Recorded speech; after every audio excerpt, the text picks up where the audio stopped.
গাড়ির horn, ইটভাঙা machine, মাইকিংয়ের বিকট শব্দে বিপর্যস্ত ময়মনসিংহের জনজীবন। একসময়ের শান্ত শহরে গত কয়েক বছরে বেড়ে গেছে শব্দ দূষণের মাত্রা। শহরের বিভিন্ন জায়গায় স্কুল, কলেজ, অফিস, আদালত, এমনকি হাসপাতালের সামনেও যানবাহনের চালকরা অকারণেই বাজাচ্ছেন হাইড্রোলিক হর্ন।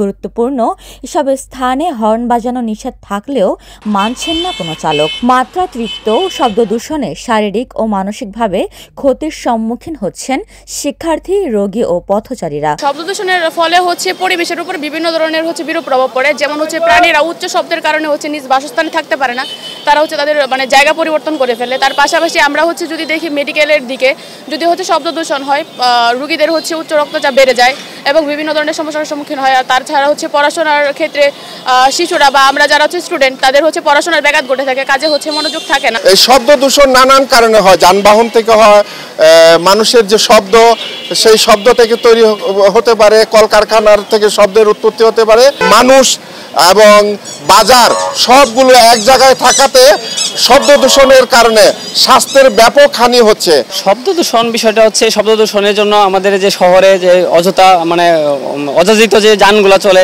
সেগুলো আসলে ট্রাফিক সাইন সিগন্যাল না মেনে এবং কোথায় হর্ন বাজানো যাবে এবং কোথায় হর্ন বাজানো যাবে না সে বিষয়টা ওরা সচেতন না। এবং অটো রিক্সা এবং আমাদের ছোট শহরে বিভিন্ন অযাচিত যানগুলো চলাফেরা করে, সেক্ষেত্রে আপনাকে যেখানে হর্ন বাজানো নিষেধ সেইগুলো অবশ্যই এটা বন্ধ করতে হবে। অতিরিক্ত শব্দের কারণে বয়স্ক ব্যক্তি ও শিশুরা শ্রবণ শক্তির হ্রাস, মাথা ব্যথা, নিদ্রাহীনতা, পড়ালেখায় অমনোযোগী সহ নানান ধরনের সমস্যার সম্মুখীন হচ্ছে বলে জানান চিকিৎসকরা। অন্যতম বাচ্চাদের শ্রবণ শক্তি হ্রাস পাওয়া, মাথা ঘোরা, বিষণ্ণতা, পড়াশোনার মনোযোগের সমস্যা এবং পার্মানেন্ট হিয়ারিং লস এবং বধিরতা, কানের মধ্যে বহু শব্দ করা ছাড়াও অন্যান্য অনেক সমস্যা হতে পারে।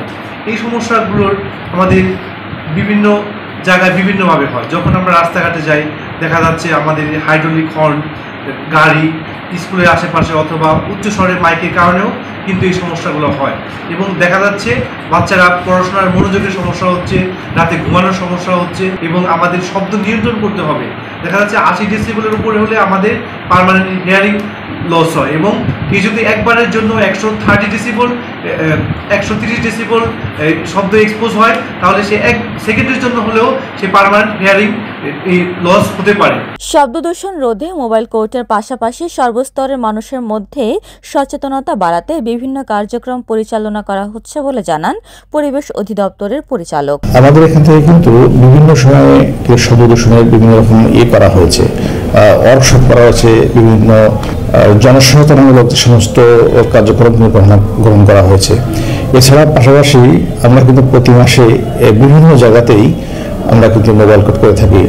বিশেষ করে গাড়ির যে হাইড্রোলিক হর্ন, এই হর্ন বিরুদ্ধে আমরা মোবাইল কোর্ট করি, সেখানে জরিমানা করা হয়, সেখানে হাইড্রোলিক হর্নগুলো কিন্তু খুলে আনা হয়। শীঘ্রই শব্দ দূষণ বন্ধে কার্যকর পদক্ষেপ নেবে সংশ্লিষ্ট কর্তৃপক্ষ, এমনটাই প্রত্যাশা ময়মনসিংহবাসীর। উপমা রায়, সোনালী নিউজ।